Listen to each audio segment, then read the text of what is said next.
by 3 inches of frozen rubber, and it has to completely cross a red stripe 2 inches wide between iron posts 6 feet apart. 2 nights ago, getting something so small over a line so thin seemed impossible because of Chicago's Eddie the Eagle Belfour and Pittsburgh's Tom Barrasso. 27 Chicago attempts were made on 24 square feet of net, but Barrasso didn't let any get through, and Belfour nearly didn't. One went in, but not the way that you plan it in practice. A fluky one by Kevin Stevens was the only one. For the third time, again, the celebrating team was in black and gold, the agonizing one in black and red. The glittering silver trophy, the 99-year-old Stanley Cup, could be placed in Pittsburgh's hands tonight. Game 4, best 4 of 7. The Penguins, the Blackhawks, the stadium in Chicago. Next.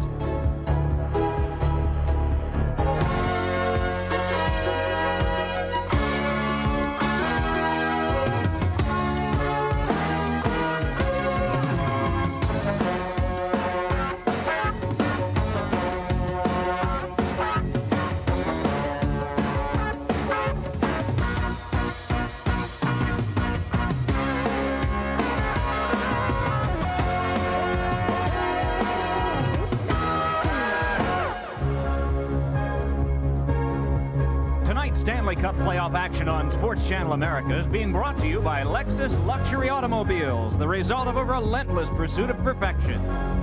By Kodak Ektar Film, the official film of the Stanley Cup playoffs.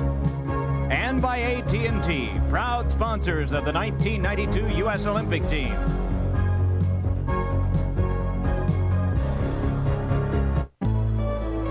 It was late May last year when Pittsburgh won its first championship.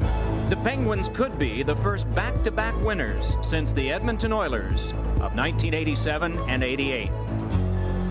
At 1:30 today, the Stanley Cup was being prepared, readied as it must be when any team wins 3 games. An experienced guy, a committed guy who has won 5 cups of his own, spoke about tonight's important game for his team. I think whenever you have an opportunity to nail it down, you have to take advantage of it. I don't think you want to give them any kind of life or any kind of opportunity to get back into the thing, whether it happens tonight or the next game or the game after that. If chances there, you just got to bear down. In the wonderful atmosphere of Chicago Stadium, where many fans stand the whole game, there aren't many bad seats, and we've got one of the best ones for the start of everything tonight. Hi, everybody. Along with John Davidson, I'm Mike Emrick, and you're witnessing some NHL Stanley Cup history. Never before has there been a playoff game in June, but we're having one tonight. The Chicago Blackhawks would love to extend this to the middle of June. How would they go about it, at least with the first small step tonight? Well, Mike, there's 2 or 3 things you have to look at for the Blackhawks to get into a victory to extend the series. Dump-ins have to be smarter.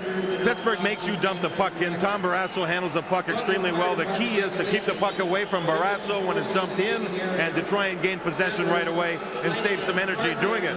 Offense from the blue liners. Chris Chelios has 3 points in the series, but the defense have to join the rush for Chicago to try and create scoring chances. They need that desperately. And forget about going out of the way to throw a body check. Play your natural game. Be tough, be rough, but don't go out of the way to do it. It just causes nothing but problems and a waste of energy. If you're down in the Pittsburgh locker room now, I don't know if you can hear me. What about Pittsburgh? What do they have to do tonight? Well, first of all, Barrasso has to have another strong game in handling the puck. He's brilliant at it. He learned it in Buffalo. He can take the puck, he can move it to his defenseman, and he makes the Chicago forecheckers waste energy driving in to get it. Next, the Penguins have to survive the first 10 minutes. You can hear the crowd right now. They will come out, they'll charge, they'll forecheck, they'll battle. If the Penguins survive the first 10 or 12 minutes, they'll be in good shape.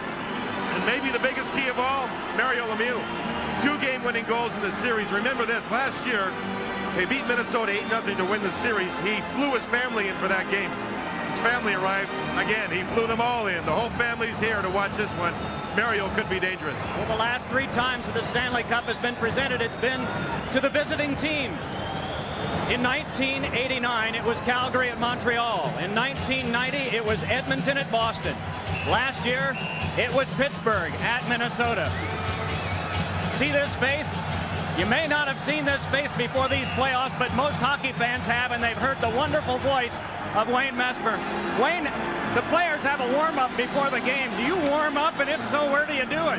I kind of swing from a rope, Mike, and do a Tarzan yell and try and make a sound you can hear over this crowd. And I'd love to chat, but it's showtime here at the old stadium, so I better go sing. All right, the game doesn't start until he says it's going to start, and he says it's going to start right now.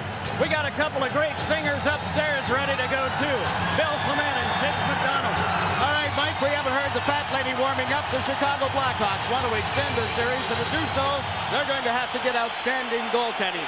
JD talked about Barrasso. Let's talk a little bit about Ed Belfour. Well, I thought John Davidson's points were very accurate on what the Chicago Blackhawks have to do to generate offense. Whether they can do that or not remains to be seen. So you have to figure that the spotlight will shine on Eddie Belfour tonight brighter than it ever has before.